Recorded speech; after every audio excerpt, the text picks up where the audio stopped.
श्री शिवाय नमस्तुभ्यम हर हर महादेव।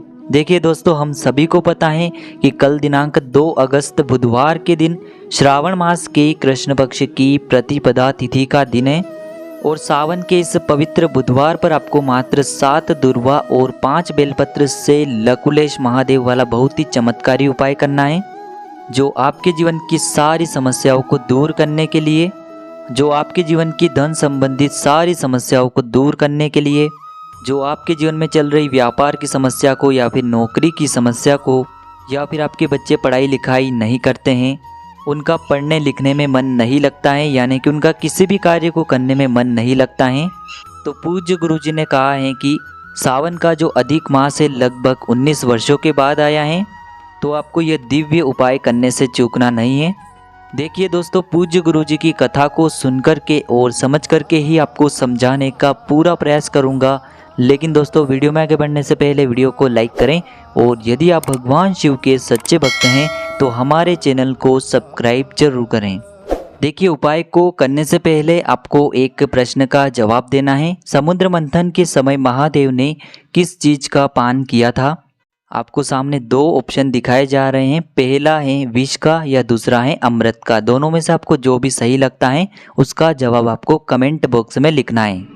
चलिए दोस्तों, बात करते हैं पहले विशेष उपाय के बारे में। देखिए, इस उपाय को करने के लिए आपको मात्र 5 बेलपत्र लेना है और 7 दुर्वा घास आपको लेनी है। देखिए, अभी सावन का महीना चल रहा है तो दुर्वा घास आपको बहुत ही आसानी से प्राप्त हो जाएगी, कहीं भी गार्डन में या फिर आपके आसपास आपको कहीं भी आसानी से यह प्राप्त हो जाएगी। देखिए, सबसे पहले तो आपको 5 बेलपत्रों को इस प्रकार से जमाना है, यानी कि चिकनी वाली पत्ती पर आपको एक बेलपत्र रखना है, फिर उसके ऊपर एक और रखना है, यानी कि 5 बेलपत्र एक के ऊपर एक रखना है। और इन्हीं 5 बेलपत्र के ऊपर आपको 7 दुर्वा घास जो आप लेकर के आए हैं उन्हें भी रख देना है। देखिए, दुर्वा घास विशेषकर हमारे गणेश जी को बहुत अधिक प्रिय होती हैं और भगवान गणेश जो हैं बुद्धि, ज्ञान और विवेक के प्रदायक देवता माने जाते हैं। हमारे व्यापार में जो भी अड़चनें आ रही हैं उन्हें दूर करते हैं। देखिए, सबसे पहले तो आपको इन दोनों सामग्रियों को लेकर के पहुंच जाना है भगवान शिव के मंदिर में। देखिए दोस्तों, अब जो आपने 5 बेलपत्र और 7 दुर्वा को अच्छे से जमाया है, इन्हें आपको भगवान शिव के शिवलिंग पर समर्पित कर देना है, लकुलेश महादेव का मन में स्मरण करते हुए।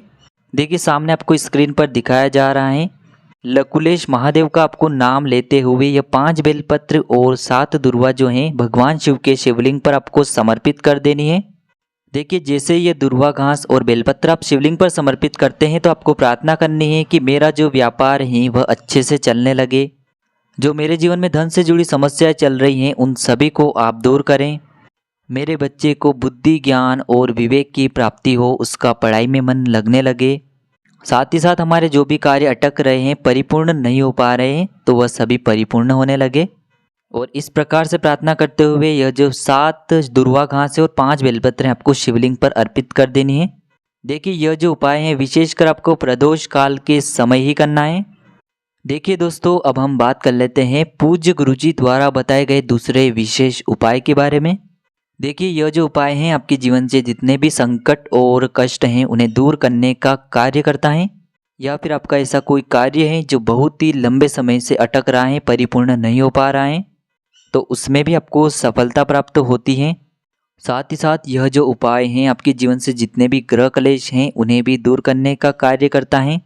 देखिए, इस उपाय को करने के लिए सबसे पहले आपको मात्र 1 हरे मूंग का दाना लेना है, साथ में आपको 1 चावल यानी कि अक्षत का दाना लेना है। देखिए, हरे मूंग और चावल का जो दाना है वह कहीं से भी खंडित नहीं होना चाहिए। साथ में आपको एक प्यारी सी बेलपत्र ले लेनी है, बेलपत्र भी कहीं से भी खंडित नहीं होना चाहिए, इस बात का ध्यान रखें। देखिए, यदि आपको बेलपत्र नहीं मिल पाती हैं तो आप शिवलिंग पर चढ़ी हुई बेलपत्र को भी उपयोग कर सकते हैं। इसी के साथ आपको अपने घर से एक तांबे के पात्र के अंदर शुद्ध जल ले लेना है। अब दोस्तों, इन सभी सामग्रियों को लेकर के पहुंच जाना है आपको भगवान शिव के मंदिर में। देखिए, यह जो उपाय हैं आप सुबह से लेकर के शाम तक किसी भी समय कर सकते हैं। देखिए दोस्तों, सबसे पहले जो आपके पास एक बेलपत्र है उसे आपको भगवान शिव के शिवलिंग पर समर्पित कर देना है, श्री शिवाय नमस्तुभ्यम इस मंत्र का जाप करते हुए।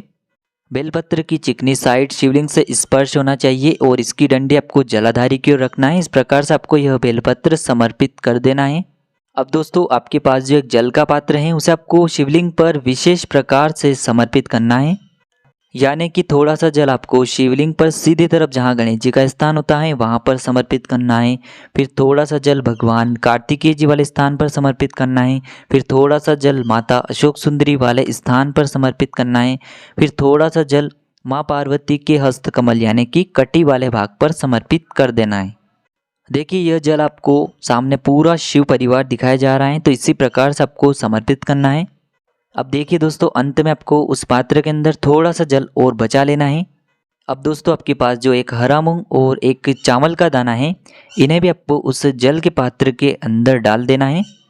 और यह जो हरे मूंग और चावल से युक्त जल है इसे आपको भगवान शिव के शिवलिंग पर समर्पित कर देना है। श्री शिवाय नमस्तुभ्यम इस मंत्र का जाप करते हुए। देखिए जल को समर्पित करते हुए आपको लगातार बुद्धेश्वर महादेव का मन में स्मरण करते रहना है। बुद्धेश्वर महादेव हमारे जीवन में बुद्धि, ज्ञान और विवेक की प्राप्ति करवाते हैं। साथ ही साथ हमारे जितने भी कार्य अटके हुए हैं उन्हें भी परिपूर्ण करने का कार्य करते हैं। दोस्तों जल को समर्पित करने के बाद आपको शिवलिंग के सामने 2 मिनट तक बैठकर के प्रार्थना कर लेनी है। आपको प्रार्थना करनी है कि मेरे जीवन में जो तनाव की समस्याएं चल रही हैं या फिर मेरे जीवन में जो ग्रह क्लेश की समस्याएं उत्पन्न हो रही हैं और मेरे जीवन में जो आर्थिक संकट उत्पन्न हो रहे हैं इन सभी को आप दूर करें। तो इस प्रकार से आपको यह प्रार्थना कर लेनी है और ये सुंदर से और सरल से उपाय आपको कर लेने हैं। देखिए दोस्तों हमने इस वीडियो में आपको 2 उपाय बताए हैं जो कि गुरुजी ने अपनी हाल ही में जो कथा हुई है उसी में बताए हैं। तो आपको जो भी उपाय उचित और सरल लगे इसे आप कर सकते हैं। दोस्तों उपाय से जुड़ा किसी भी प्रकार का सवाल पूछना है तो आप हमें कमेंट में पूछ लें। उपाय को करते समय आप किसी भी प्रकार की गलती न करें। श्री शिवाय नमस्तुभ्याम। हर हर महादेव।